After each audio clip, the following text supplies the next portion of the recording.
Ito, pinanalunan mo to as one of the placers, no? And hindi ko ina-expect yun. Hindi mo ina-expect? Hindi mo expected na namin eh. Oo.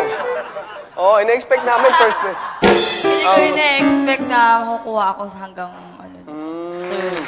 Ito yung napanalunan mo apart from the cash prize of 10 million. Sikreto lang, ikaw naman, binubuking mo naman kami. Ano ginawa mo doon? Nakita ko yung, oy, ito yung nagpanalong post ni, Yan. Woo! Woo!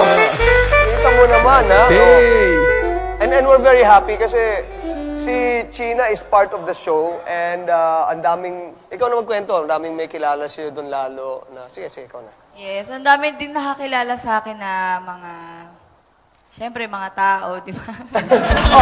Well, may nakakilala si animal. mga aso sa labas, pero hindi naman Yung mga mukhang mga rakista din, yung mga rakista, pangdutdutan talaga. Pangdutdutan. Mga pangdutdutan. Hindi ko ina-expect na sobrang dami pala ng populasyon ng ng mga mahilig sa dutdut. Pangdutdutan, marami naman talaga. And congratulations siyempre kay Alfred and Ricky.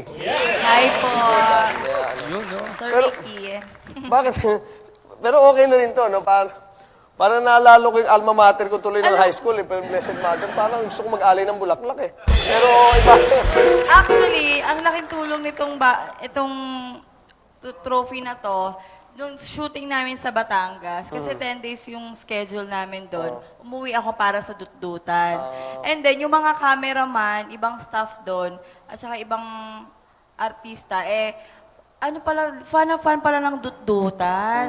So, yun lang yung araw na hindi sila naka-attend this year. Sayang. So, wala daw silang souvenir na damit, walang yung PA ko, dinala niya yung trophy. Tapos, talagang baw na baw sila. Sobrang salamat. Parang kahit nakasama wala din kami sila. doon, lumapit sa amin yung itong Kaya, parang din. Pinabless mo na ba ito? Baka bago sila umuwi, hawak pa silang ganon. Parang ganun na nga grabe. Buti hindi naglagay ng mga Sobrang tuwang-tuwa sila. Sabi na, blessing in disguise na parang, wow, may anghel na naghatid.